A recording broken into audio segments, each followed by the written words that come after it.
Continues tonight at 9 on ITV1. 15. Here we go. Good luck, everyone. Good luck, Darty. Thank you. 10, 9, 8, 7, 6, 5, 4, 3, 2, 1. Cue music.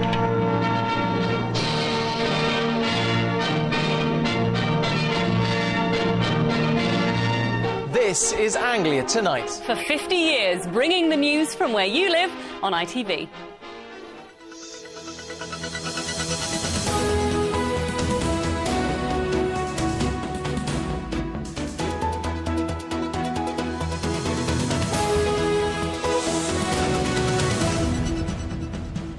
Hostage ordeal. A brother's anxious wait after his sister and her husband are feared kidnapped by pirates off...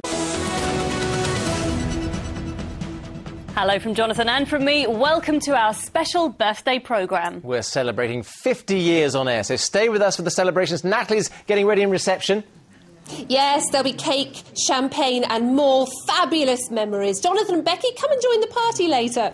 Try and keep us away. Yeah, we'll be there. Well, all that later. But first tonight, a brother's anxious wait after his sister and her husband were apparently captured by pirates in the Indian Ocean. A major rescue operation is underway after Rachel and Paul Chandler raised the alarm last Friday. Tonight, Rachel's brother, Stephen, from near Bury St Edmunds, is coping with the news that they may have been kidnapped off the coast of Somalia. Emma Baker reports. It should have been a dream journey. Instead, Paul and Rachel Chandler are today feared to be in the hands of pirates, somewhere in the Indian Ocean. The retired couple were on a round-the-world sailing trip in their yacht, Lynn Rival. But on Friday they set off an alarm signal. It's thought they'd been captured. The couple were experienced sailors, aware of the dangers of the area.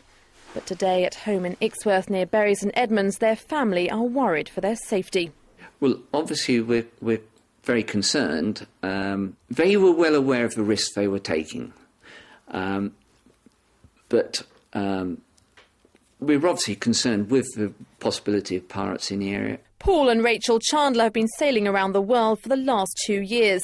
They arrived in the Seychelles in July. After a visit back to the UK, it's thought they set sail from the islands last Thursday. They were going on a 150 nautical mile trip southwest to the Amiranti Islands, en route to Tanzania. While the couple were at sea, they wrote a blog of their travels on the internet. Their last entry was on Friday when they wrote, "Please ring Sarah," a message to their family that they were in trouble.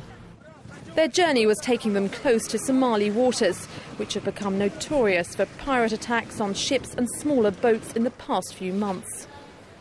I think the Somali pirates are desperate to get their hands on any vessels. That's been shown by the long distances they're prepared to travel now to actually hijack pirates because of the success of EUNAVFOR and other units in the area.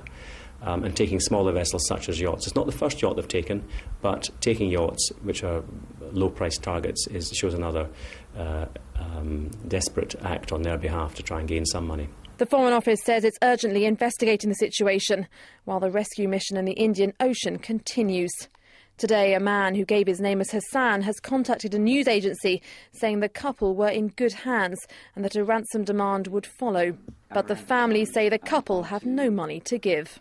The worldly goods are basically tied up in their boat. So, there's not a lot more they're going to get. Tonight, rescue teams are looking into a possible sighting of the yacht 200 miles east of the Somali port of Haradiya. Rachel and Paul's family now face an agonising wait in the hope the couple will soon be found safe and well. They were just a seafaring couple who loved the sea and, just wanted to see the world. Emma Baker, Anglia News, Ixworth near Bury St Edmunds. Now, 2 young men were today found guilty of killing a man who was already terminally ill with cancer. John Vry had gone out to buy some chips near his home in Lowestoft when he was dragged into an alleyway and attacked. His family say they've lost their last few precious months with him. Victoria Webb reports. In December last year, 55-year-old John Vry was preparing for what he already believed would be his last Christmas. Diagnosed with terminal cancer, he had just months to live, but his death came sooner than any had feared at the hands of two young and violent men. In a statement prepared by his family, they described John as a great man. He was what they term a true rough diamond. He'll be a loss to, they say he'll be a loss to them all. The justice system and the verdict today can't replace him, but at least it will bring to conclusion this tragic episode in their lives.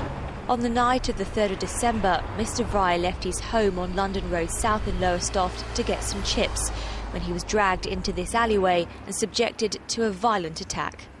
During the trial, a witness told the court that she was walking past this alleyway and heard moaning, groaning and stamping sounds. She said she saw a man lying on the floor, one man was holding him down and another was constantly kicking and punching him. He was already a seriously ill man and his injuries were severe. He died the following day.